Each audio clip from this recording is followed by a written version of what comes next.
ако памтиш лани во Филип Ајланд беше истиот муабет кога одбра помека смешана гуми и кога изгуби трката буквално последниот круг. И кога после тоа вети дека нема да ризикува со стратегии, него ќе ги прати потезите на Пеко. Во тој смисол сметам дека се избрука затоа што возеше позади Пеко, имаше добар преглед на тоа што се случува и со толкава бодовна предност од 23 бода влезе во таа трка, немаше потреба воопшто да ризикува. Не е он тој што брка резултат, него Пеко брка резултат и останатите двајца, Маркес и Бастијанини.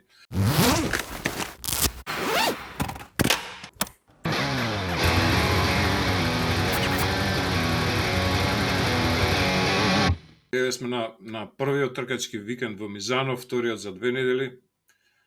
И дали мислиш дека ќе се повтори истата приказна и во вториот тркачки викенд во Мизано, како и овој тркачки викенд? Дали ваква... Мислам дека не може да се повтори Хаварија. Како може да се повтори ово? Објасни ми ти дали некој жив можеше да се надева на ваков исход на Мизано. Значи, јас знам дека со години зборуваме дека е екстремно тешко да се предвиди исход во трка однапред, дури кога ќе тргне, кога ќе стартува трката, не можеш до крај да кажеш што ќе се случи, а не па за викенд однапред да кажеш дали може да се повтори. Нема теорија се повтори. Мене ми се многу интересни оние што заговарачи на теории на заговор, кога ќе кажат абе местено е му пушти, а сега прават за поинтересно да биде. Оди ти намести го ова да те видам. Зарем има и такви, зарем после ваков викенд има некој што ќе каже местено или ова или она. Не, генерално зборам, ама нели за очекување кога некој доминира, како во случајов Дукати, па едно време нели Пеко беше доминантен, па почнаа да се свичуваат со Мартин и така натаму, и сега да не биде Дукати куп и така нели почнуваат приказни такви некои да се врдат. Што, ајде, кај Формула 1 може и да разберам, мада и таму е неверојатно да се наштелуваат сите детали за да наместиш некој исход, ама овде дефинитивно не може да се намести ништо живо.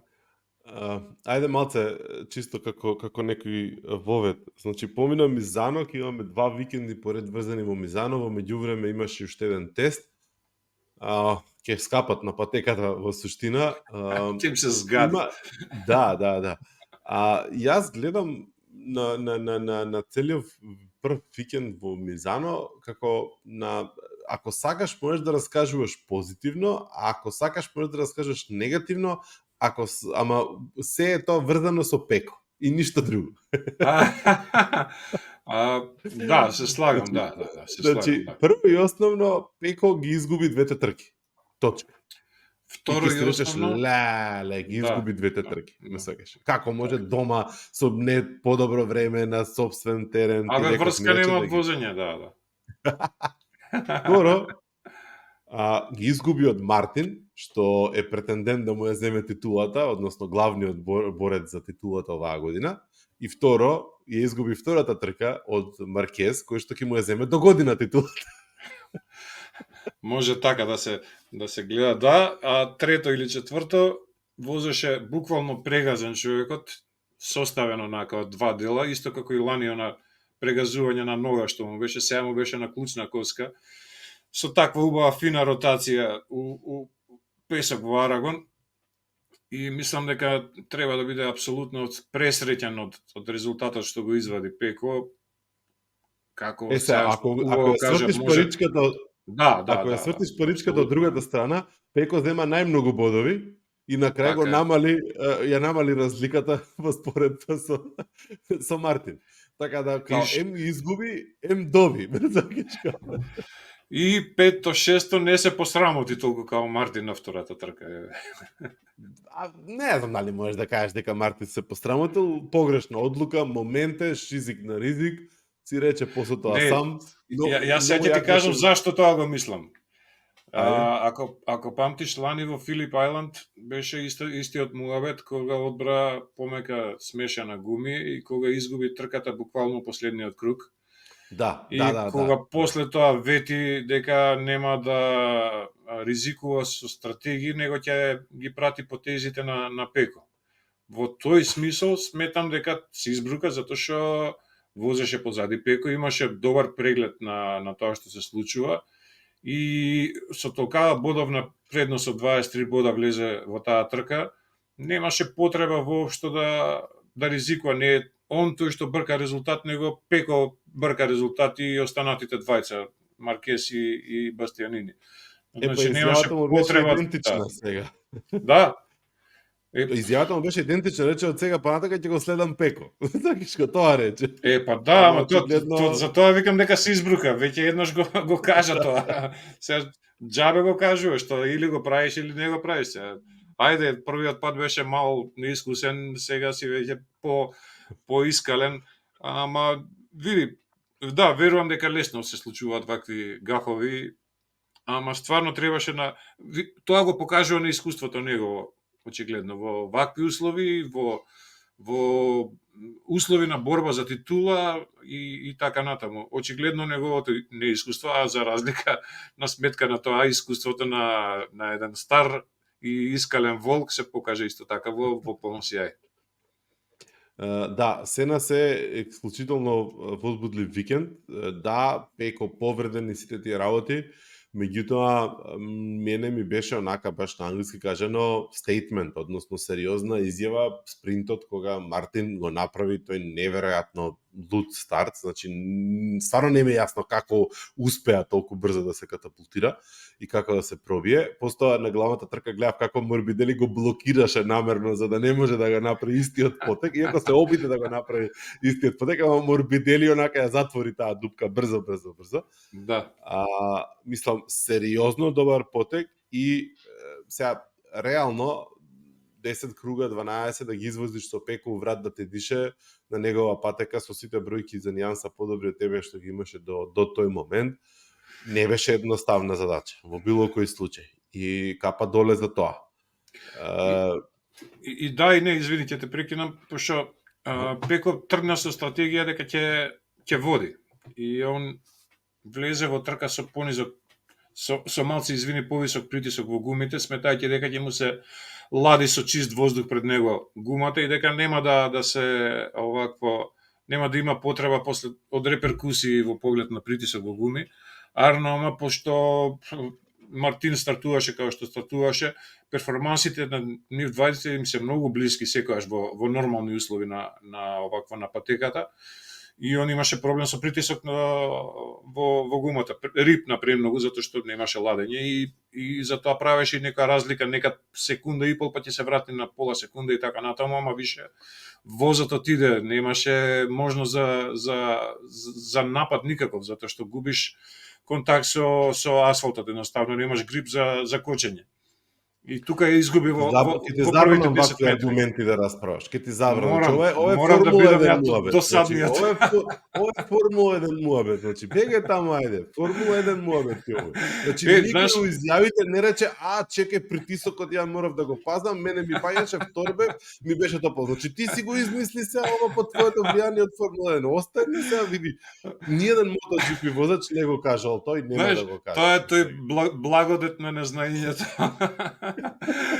Значи не чини, Пеко не знае да вози, Мартин знае толку. Не, извозе Мартин и готово се. Ој позади бил, па се цело време позади возат. Денеш температура. Све нешто му смета. Ладење, греење, глупости му сметало. Како на Маркес не му сметаше заврна дожд, за сите заврна. Ја вчера возев на Маркес. Кажи, ја вчера возев до Маврово и мене заше гумата ми кочеше. Така да стаи глупости. Притисокот, она глупости. Мушци или ќе стиснеш или нема да стиснеш се. Што правиме? Тоа у време на Дуан и компанија беше така, да. Сакаш да кажеш дека ти со нетрпение очекуваш да се воведе радиокомуникација помеѓу возачите, тоа што тестираа сега на Мизано пак? Сакаш да кажеш дека ти си еспаргаро помеѓу возачите сега? Што е муабетот? Тоа го слушнав денеска на еден подкаст, вика, замисли од бокс да постоеше на оваа трка радиоврска и место Мартин да донесеше одлуката да влезе у бокс, од тимот негов да му каже ај влези сега и да изгуби титулата на крај затоа што некој таму на компјутер симулирал дека е најдобро тогаш да влезе. Значи тотално се губи смислата на умешноста, баш како што каза, или си возач или не. Затоа што у овој случај е премногу краток кругот за ти у текот на кругот да добиеш нели порака влези у бокс. Значи може у текот на самиот круг да се сменат условите и ти сам да одлучиш. Премногу е влажно или не е влажно. Не само тоа. Прво, никој жив не може да знае на асфалтот како реагира дождот. Значи, така на патеката на возење како влијае дождот. Значи, прво. Така. И грипот на гумите како функционира во тие услови. Второ, тие се големи патеки и многу често се случува на еден дел да е мокро, на друг да не е, на еден дел да е посуван, на друг да не е.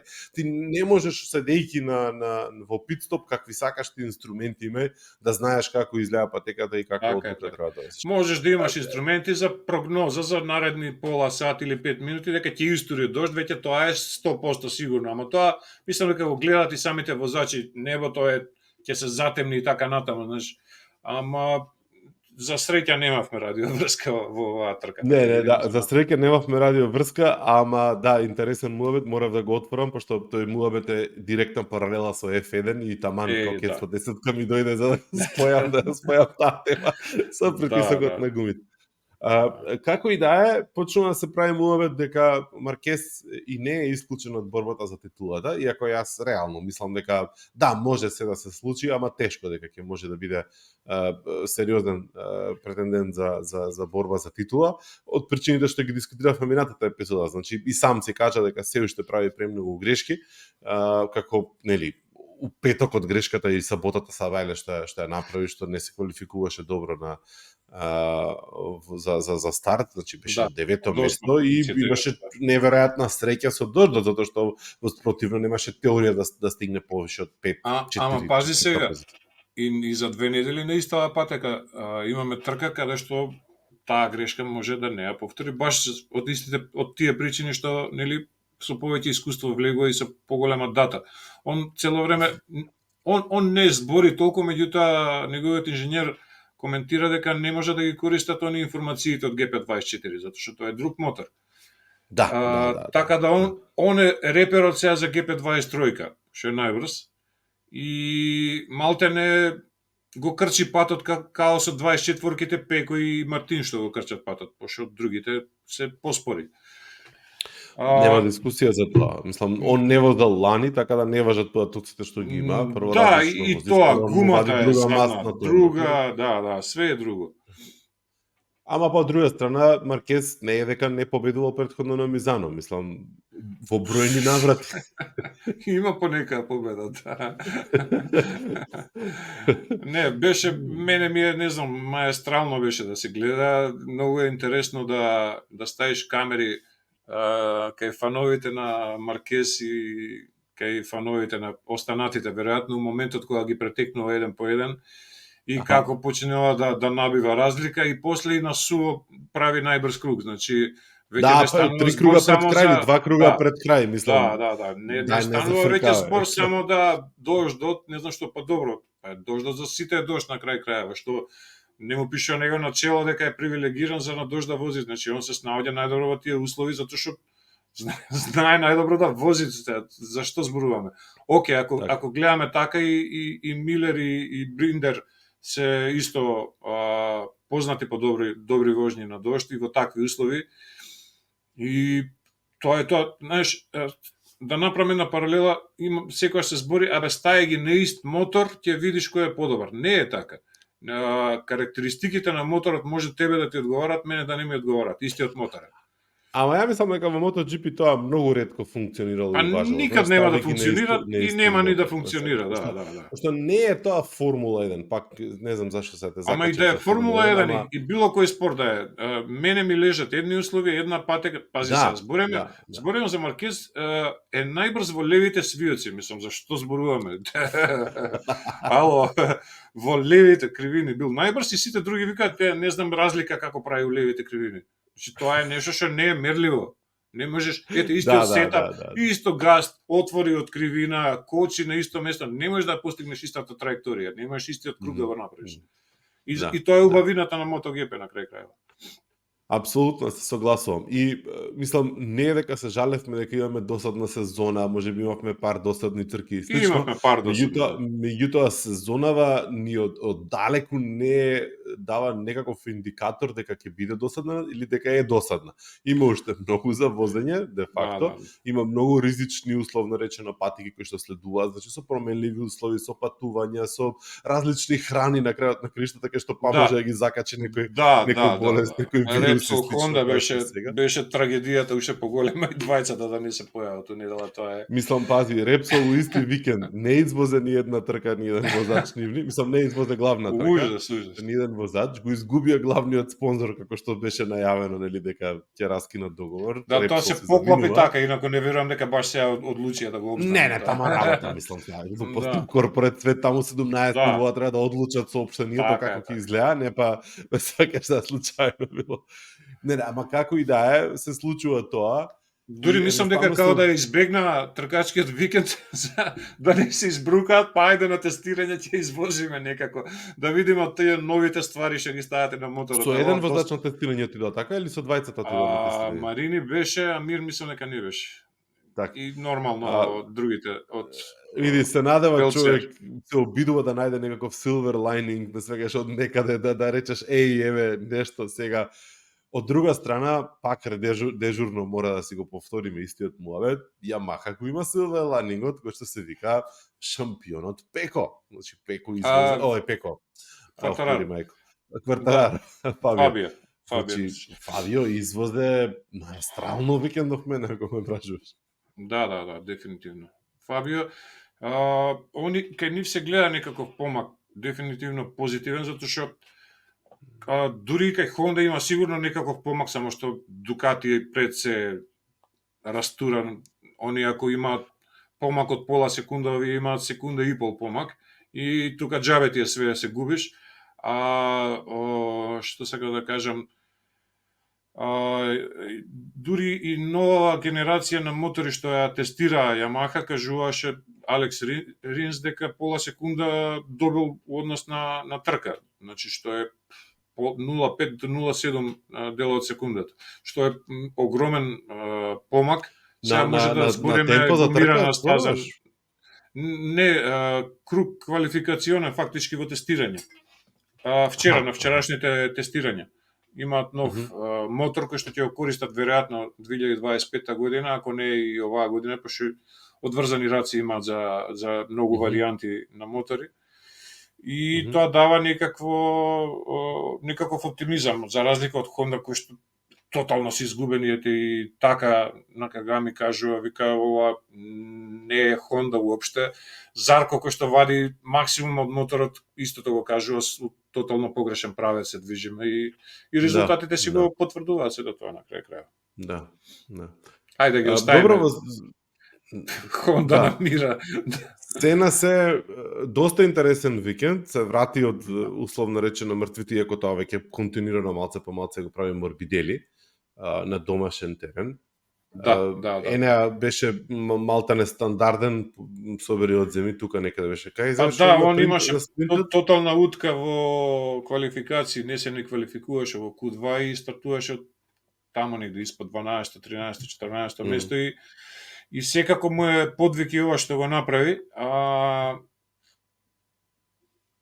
Тоа е таква работата. Френки беше жртва на променливите услови.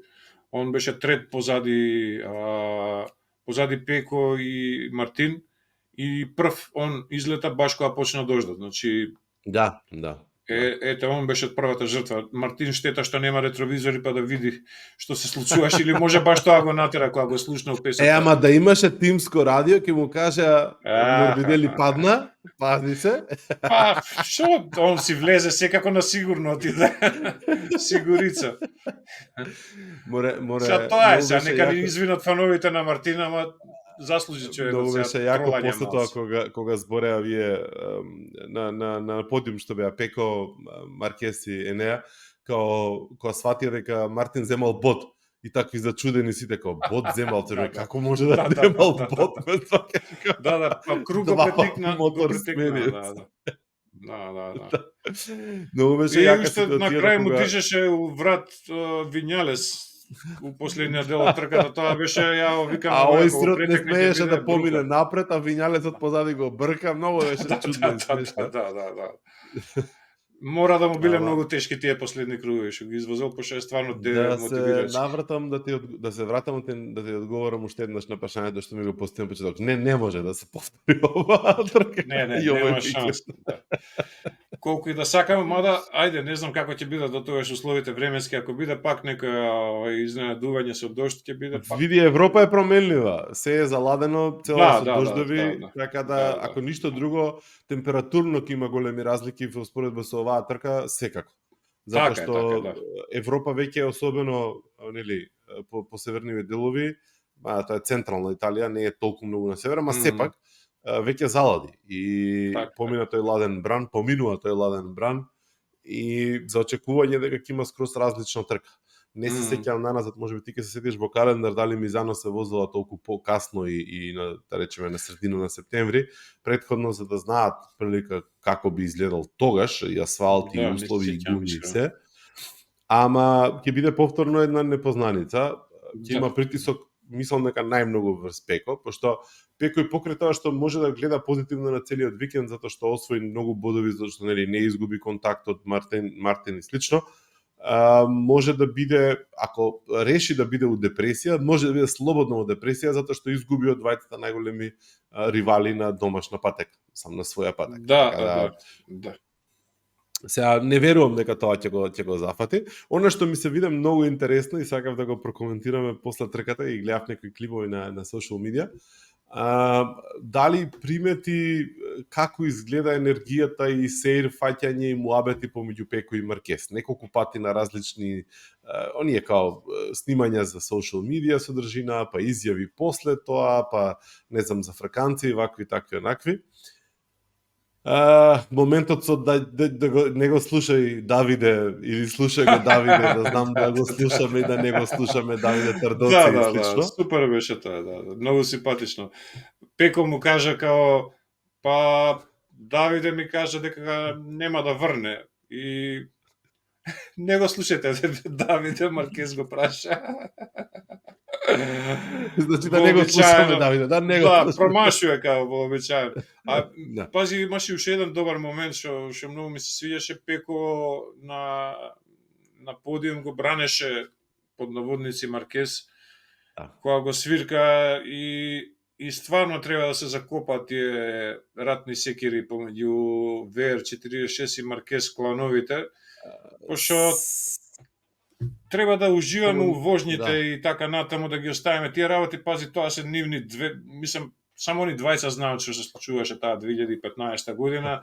Ние можеме да нагаѓаме, па овој го провоцирал. Добра, може да скажале секој на својот табор се, што не збори така. Јас се можам да ти кажам моја теорија. Не сум ја споделил до сега, може ако не следи некој од двата табори да ни овакво, да ни забележи, ама идол од типот на Роси, значи Маркес во него гледаше идол. Роси знаеме дека е крволочен кога е на мотор, значи кај него нема ни Анибе тука, ни тимски колеги, ни не знам што. Он сега, Роси признава дека претерал со Макс Биаджи на време ривалствата, дека им биле благодарени и на него такви какви што биле, со шамари, делење позади камери и така натаму, и дека претерувал во провокациите. И сега ти пази, имаш некој идол како Роси и возиш покрај него, го победуваш на патека и тоа го победуваш со негови финти, особено во Лагуна Сека и така натаму. И сега ти си веќе на залесна кариера, ова зборувам во име на Роси, и толку очено сакаш таа 10-та титула што ги пречкртуваш сите околу тебе, едноставно се фокусираш, што е нормално за шампион, најверојатно тоа е шампионски менталитет, не те интересира ништо, влегуваш во еден тунел и лакташ све околу тебе, не зборам дека е прљав возач Роси, него зборувам за целта, дека ја гледа многу фокусирано. И сега ти доаѓаш во Асен и у последна кривина пробува Маркес да ти влезе овакво, да ти влезе во десен, оној есот, последниот свиок, и ти го оттурнуваш затоа што за иста патека, иста траекторија се возите, нели? Проаѓаш преку песок и пошто си Роси и пошто те нападнал некој, завршуваш прв, он завршува втори, така натаму, знаеш, све окей, чисто е. Во денешни услови може нема да биде баш така чисто, може да ќе биде казнет и така натаму, меѓутоа никој не смееше да го казни Роси за тоа и на крај крајава и не требаше да го казни, тоа беше дуел како што беше. Меѓутоа мислам дека осети Маркез во тие моменти дека овој Долов нема да ми биде другар додека возиме во истава класа. Знаеш кај почнаа тие комешкања тогаш меѓу нив двајца, искрење и така натаму, и некако почнаа да се ладат односите и Роси веќе го гледаше како смртен противник, а малиот тогаш Маркез беше навреден и почна да му прави прљави сопки, не знам, ете, така јас го гледам тоа. Оно во Малезија беше кулминација, тоа џабе да се коментира. Значи, се согласувам со ова што го кажуваш, меѓутоа имам два некои други моменти кои што би сакал да ги спомнам. Прво и основно, ќе ги земам како пример и Фабио и Акоста сега. Значи, сите они достигнале до нивото што многу малку луѓе во светот достигнуваат да се надправуваат против своите идоли. Да. Јас сум длабоко убеден дека ако сакаш ти да постигнеш некаков резултат, ти во тој момент забораваш дека он ти е идол. Значи во моментот кога ти излагаш на патека да се тркаш со него, не може да ти биде веќе идол. Сегаш. Така. Значи он ти е непријател, он ти е контранадпреварувач, противна страна, противникот ти он, сегаш. И кога ти он противникот, ти можеш да го почитуваш. Значи имаш едно да го почитуваш и тоа фалеше у тие моменти. Не верувам дека во моментот кога Маркез излегол да се бори со него, дека он се уште викал мене Роси ми идол. Не, идол има деца, ме свегаш. Идол има додека не стигнеш да се надпреваруваш со нив. Потоа не можеш да имаш идол. Ти си идол на други луѓе. Види да не ме сватиш погрешно, не идол во смисла дека ќе му бидам ја негов сайдкик, он ќе биде Бетмен, ја ќе бидам Робин, него баш напротив идол за да го надминам, да го победам, знаеш. И дека као со тоа дека ќе добија некој почитување од негова страна, нема да добиеш од Роси почитување за тоа. Биди сигурен. Нема никој и ден денеска Роси си признава дека Маркез е екстра возач и нема тука дискусија, он коментира за другите детали, ме сакаш. Значи никој не може да го спори квалитетот на Маркез како возач. Се слагам, јас борев баш за тоа нивно ривалство. Иначе дека Маркез има киксови, премногу има киксови. Некој ќе каже па тоа е мушки, не знам, вака, онака е, тоа е така треба витешки. Значи има претерувано, има преминувано границата. Не секогаш. Апсолутно, да. Знаеш, кај него е сега мувата на капата секогаш кога ќе биде во дуел, сите викаат па знаеш Маркез така вози. Не е баш така секогаш. Ете и со Пеко на почеток на годинава имаше дуел каде што беше 50-50, дури можеше Пеко малце попаметно да изигра, као и со Алекс Маркез, кој сака нека се лути, ама јас сметам дека можеше попаметно да се изигра и тоа и во жарна борбата се, не ќем да нити да обвинувам на крај крајава некој. Значи имаш тука една многу битна работа. Прво, правиме за 20 нешто години луѓе, млади, кои што цел живот имаат жртва фрлено за да станат тоа што станале денеска. Значи нив целиот живот, све живо диво што правеле се сведувало на тоа дека они треба да стигнат да возат до тој моточип. И има на ум дека еден куп луѓе сакаат да го постигнат тоа, не стигаат да го постигнат тоа. И ти Мартин, значи Мартин е good guy, ваков, таков, онаков, беше мек во изјавите, не кеше да се замерува, имаше пар моменти кај што нешто журки, плейбој, дечко нешто глумеше, ме сакаш, троп си легна на брашното и сега си ќути и си вози и си гледа да не си прави грешки. Не му успева секогаш, ама многу го смири темпераментот, ме сакаш. И Акоста дојде Акоста, направи резултати, се фрлаше. Ова е, тоа е, знам, пробувам ова, пробувам она. Кај Акоста сега да кажува да продава басми? Го нема, затоа што нема резултати, што почна грешки да прави. Значи нормални се тие работи, знаеш, така, созревање се вика тоа, да. Ти има на ум дека тебе на 22-3 години, со сите години претходно кога си бил шампион во Мото2, во Мото3 и така натаму, ти си под камери цело време. Дека медиумите зависат од твојата изјава, зависат од твојата реакција, дека они се гладни за да те начекаат некаде да направиш нешто за да можеш да може да си ги наполнат своите медиуми, а ти потоа чекаш чек, мислев, не мислев, што сакав да кажам. И од тој аспект, овој момент сега што го кажам на таа енергија што некако полека почнува да излегува на површина помеѓу Пеко и Маркес, ми се допаѓа, пошто знаеш онака како чеке се джентлмени сме ние, ривали сме, не се мирисаме, ама од друга страна па и се почитуваме и ќе се зафркаваме еден на друг, еден со друг на своја сметка. Најбитна работа е респектот, човек, иначе моментот дека они толку рано сега уште пред да станат клубски колеги, тимски колеги, почнуваат да се зафркаваат еден со друг на своја сметка, ти кажува всушност колку се они зближени, колку имаат заедничка некаква цел. Можеби свесно, можеби несвесно, меѓутоа знаеш кој може најлесно така се зафркава на туѓа несреќа. Значи најблиските луѓе, најмногу може да зафркне, да зафркава другар, најдобар. Што поише те знае, тоа поише може да зафркава и немаш да му се наутиш, ме сакаш. Така. И сега они некако влегуваат таа приказка, дури и начекав некои твитови, некои коментари од типот на Дукати никад нема да може да предпостави ако тоа им се деси дека уствари ќе го тргнат на страна Дукати од фокусот и овие двајца ќе ја водат целата игра. Значи ќе си имаат представа невидена. Како тоа ќе изгледа, ако ќе излезат на патека до година, појма немам. Јас мислам дека и двајцата имаат доза на респект што би требало да е нормално на тоа ниво на професионалци, на спортисти, еден према друг, и двајцата мислам дека едва и чекаат да видат што ќе се случи наредна година и како стојат еден у однос на друг, знаеш. Пошто Пеко слушти две титули, имаше уште една можност кога ја тепаше Фабио Квартараро 21 година кога ја зема титулата и тука веќе покажуваше знаци на брилјантност. И мислам дека едва и чека да се спореди со Маркес. А исто така и Маркес се уште има некои сомнежи во себе, нели? Еве овие две победи како ги доживеа како првите победи што ги доживеал веројатно и многу повеќе со повеќе емоции затоа што му се случуваат после еден ужасен период. Он никад од дете навака до пред 3-4 години никад немал порази.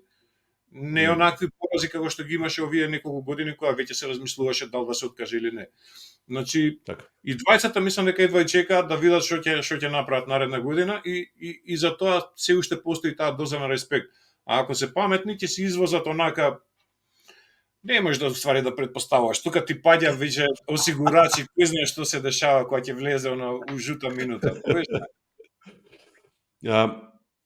Имавме, баш тоа што кажеш, значи ставаш кацига, стигаш до 300 на сат и више тоа, како ти кажам, значи друго размислуваш. Каква радиокомуникација, каква порака. Да се надоврзам, да. Значи идеш со 300 на сат и пролетува покрај тебе тимскиот колега и нешто се дешава у моментот, ти доаѓа лак до лакт. И ти си викаш, ле, види го овој будала, ме напаѓа, а немаш представа претходно што престоело, знаеш. И толку треба за да се запали целата ситуација. Не треба кој знае колку. Ние сега ќе тумачиме што било како било психоанализа, ајде не ме заебавај. Оној лудиот фенати на времето рачна им криваше, она предна кочница им кочеше на конкурентите за да ги сецне да ги извади од такт, па не па за случајно нешто. Иначе огура тепаше у мото двојките, ето уште една сол на раната на Хонда што не го зема, а не го успеа Трейхаус да го земе. Ете так, да се натополни. Мислиш дека Хонда не го зема, не успеа да го земат или огура одлучи да не оди во Хонда? Па како и да е Хонда е крива. Така? Па да, ако не успеа да го примами со мотор, што нема шанси да го примами, онда не може ни со пари, очигледно, затоа што човекот сака резултати. Секако е Хонда крива. Добро, како и да е. Мислам, сплетно, врзани садови, како беше тоа. Да. Не е една работа. Интересни беа и тројките, имаше многу добра борба, ги изгледав сите трки во неделата, овердоз, мислам дека направив. Да. Изгледав се што беше Супербајк, треба да позбориме и за него. Изгледав MotoGP, Moto2, Moto3 и плюс гора на тоа изгледав и DTM трки. И имаше и овакво, и MX, како се викаат, и тоа требаше некој... Не сум почнал уште тоа да гледам, уште тоа ми пали, сега не го запрекај. Не, дете морам да гледам, пошто се спремаме да одиме на трка и морам да ги видам правилата, не ги разбирам ништо. Да. Ја не сум гледал 20 години дете, кога беше алфа на времето.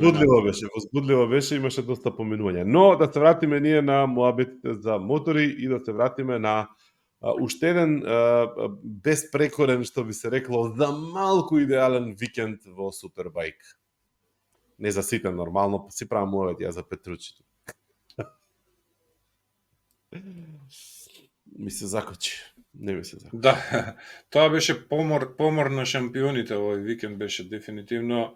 Значи се што можеше да се повреди од шампионски ков се повреди. Тоа имавме среќа што Топрак уште со нас, да ти кажем право, онаков судар лесно можеше да биде трагично да заврши.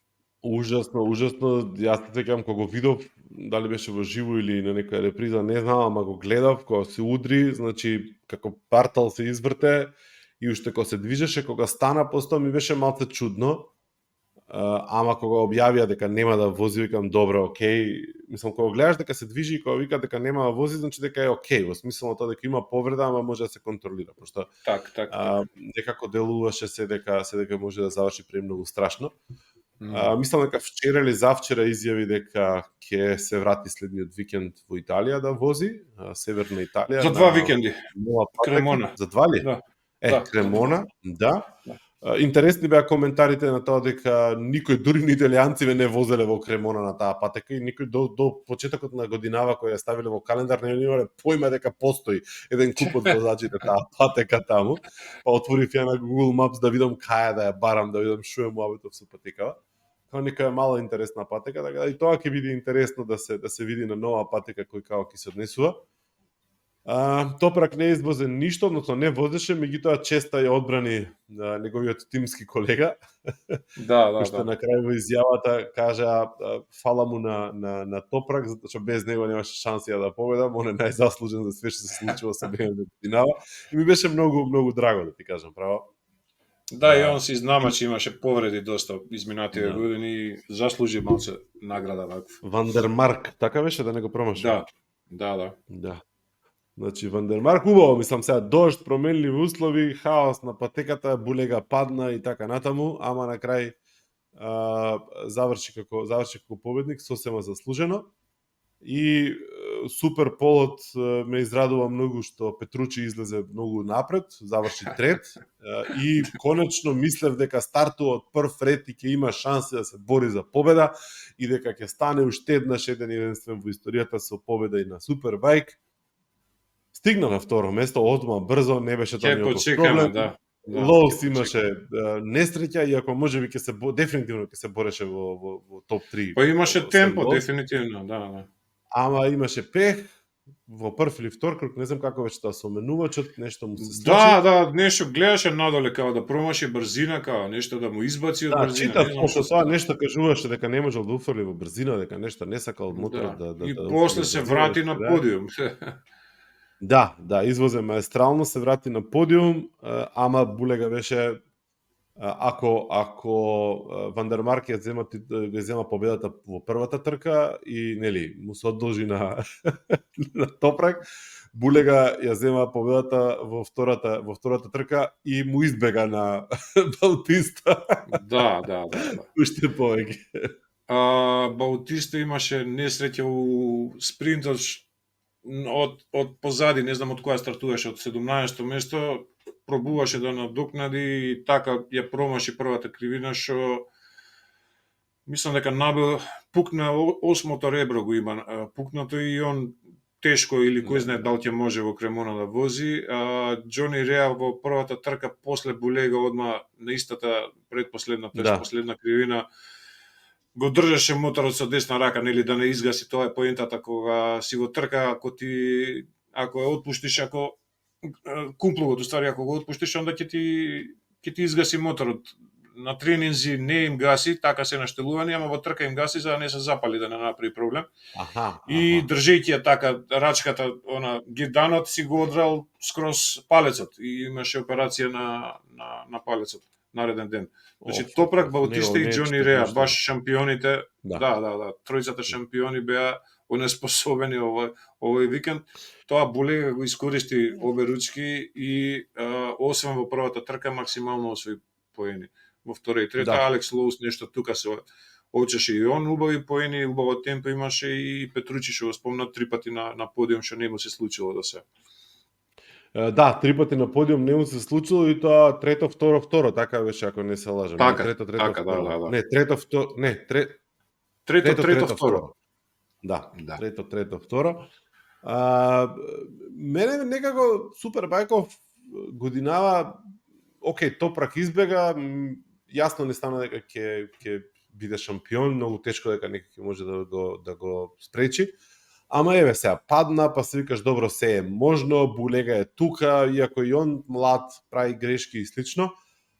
Ама па Баутиста исто повреден, некако премногу хаос, знаеш, тргни застани ми делува. Голема пауза, па трка, па некако малце трки се. Знам дека има по 2 трки и плюс многу бодови. Имаше 2 месеци паузи во сред сезона, да. 2 месеци, па 3 недели, па 4 недели, па едно, па друго. Некако, знаеш, ја сваќам дека тоа е заради пари, заради едно, заради друго и слично. Ама многу ми е некако тргни застаница целата. Да, се губи поврзаноста, некако нема континуитет. За Булега само сакам да кажам дека неговиот пат изгледаше страшен, не знам дали се сеќаш, она падна на рамо и на глава и она баш нека незгодна позиција на вратот. Да, и он извозе 2 победи со болки, сигурно со доста таблети против болки, инекции, што и да се. И имаше од оние траките што се ставаат, нели, за енергетици, за загревање. И малтене нешто слично на она Пеко што го направи во MotoGP. Значи направи и он подвиг и за тоа толку се радуваше, не само што намали од бодовите, него направи вон човечки напор. Се после втората трка не беше баш нешто многу радуваше, тако беше. Рипаше како не рипаше на моторот у целта кога влегуваше. Значи не, читав изјава после тоа дека многу направи. Читав изјава од него дека последните 5-6 круга од кога сватил дека не може да го стигне Марк, вика у тој момент кога одлучив да возам за второ место, си зачувам позицијата, дека немам снага да го стигнам. Извини, за Булега зборев цело време. Само направив паралела со Пеко. Аха, јас за Пеко ти правам мовет. Јас за Пеко поштира че се израдува, ја мислам за Пеко преш мовет. Не, за Булега си беше на кој. Да, сакам да кажам дека направи стварно подвиг човекот и она што кажа ти може све да се случи. Дури имаше изјава Баутиста малце можда сакаше некој mind game да направи со Топрак, вика не разбирам зашто имаше потреба толку да форсирал прв круг Топрак. Знаеш, као малте не да кажа сам се зезна, нели? Што до некаде веројатно само довербата му е не до плафон, него над плафон на Топрак во моментов и дека тогаш се губи малце фокус и концентрација и можно е да е реално последица на тоа, пошто стварно он више пола секунда имаше во првиот круг, тоа му беше прво мерено време, имаше пред да излета пола секунда предност односно на вториот, значи тоа не е мала разлика за од старт да ја набилдаш.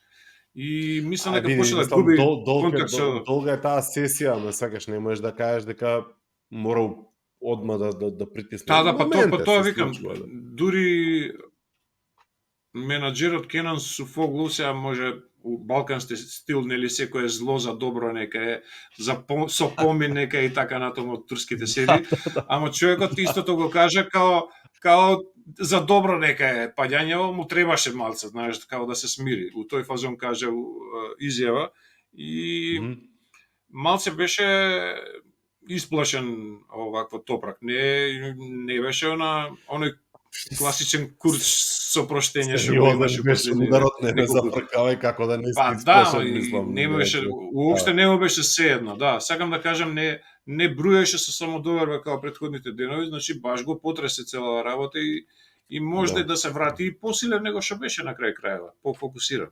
Да речем дај доста се зезам, дај малце сериозно да набилдам уште едно 5-6 победи и да завршам со приказнава со титулата. Јас морам да се извинам, затоа што кога ти почна стручни коментари ала F1 да правиш за моториве, јас те прекинав и ти реков нема да ти дозволам, а се останато што дискутирам јас, слушам се психоанализа на возачите. Слушај, сегаш тоа што си учел. Да, ја психијатр. Ни јас сум учел за ова, ни ти за тоа. Добро, нема да бидеме македонци, кој беше познат по тоа, ги слушаше сите кому се жалеа. Не, Добро, дарба е добро, природна, значи, за отварање. Да. Во секој случај богат викенд, интересен викенд, ни предстојат уште многу воспутливи викенди, некако еве го есен фати и јас се чудам уште колку кај ќе ги спукаме сите тие трки, ама има серија на врзани викенди. Ќе биде забавно, ќе биде интересно. Знаеш како, таа сезона кога Пеко го бркаше Фабио, беше интересна, ама беше на друг начин интересна. Лани некако Мартин го бркаше Пеко, ама и знаеш, никој не веруваше искрено дека стварно и може толку да го стигне, пошто Пеко беше онака ептен, полн со самодоверба и испорачуваше се што треба. Годинава, ја мислам дека имаме со години наназад највозбудлива борба за титула, барем вака низ сезонава кога гледам. Како ќе се разврзе понатаму, никој не може да знае, ама сега за сега... У нормални услови јас би предвидел дека Пеко ќе се ја земе титулата. У нормални услови да нема некои изненадувања, затоа што знае да влезе у онаа зона на совршено одвозени кругови од петок до крај на недела. Ама оваа трка потврди дека не е све, па и претходната, дека условите не се секојаш совршени. Онаа трка во Тајланд ќе биде исто лотарија, пошто таму е секојаш лотарија заради песокта, заради асфалтот и така натаму. Да. Малезија може тотално да изненади и тоа е уште нешто што е непредвидливо. Добро, Малезија е релативно нова, сега ја знаат, ама и не ја знаат. Мислам, не Малезија. Не. Тајланд е поновата, а Индија, ако да не мислиш на Индија лани сефте направи. И таа е исто интересна, беше, не знам, лани беше топ трката. Лично се сеќавам на Индија, да ти кажам право. Индија е она позната обид за претекнување на Пеко преку двајца, преку Биндери и Мартинкова проба со касното кочење. Имаше убави таму дуели, да. И све е можно, пази сега, кој ќе биде најак у главата, тој ќе тепа, кој ќе направи најмалце грешки, ако притисокот ги стигне. Мартин има притисок затоа што сака кецот да го однесе од Дукати во Априлија. Повредено му е егото и смета дека така ќе им се одмазди. Пеко покрај тие две титули, најдобриот мотор фабрички тим, има огромен притисок да реализира и он титула. А Маркес е тука да кому иде да направи, ако може да искористи овие двајца да се закошкаат уште подобро, затоа што он нема што да изгуби, он веќе си го оствари целта, оправда потегот што го направи лани скандалозен да напушти Хонда. И Бастианини е тука некоја си непозната која што најверојатно ќе се реши за некоја трка ако продолжи со ваква осцилација.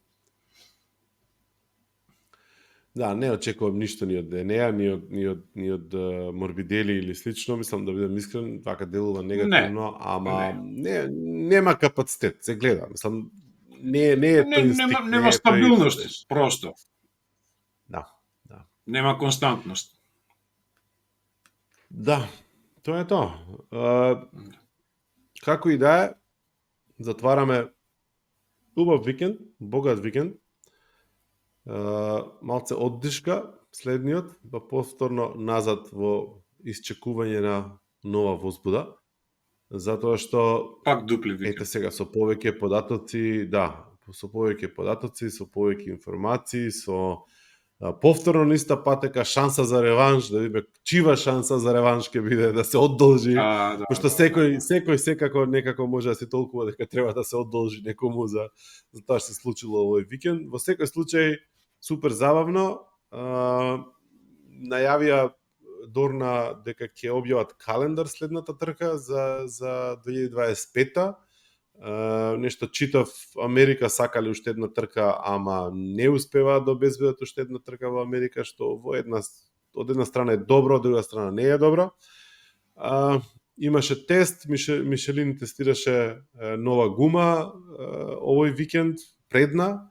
Наводно возачите биле задоволни од нејзе. Боже мој, сега, нели?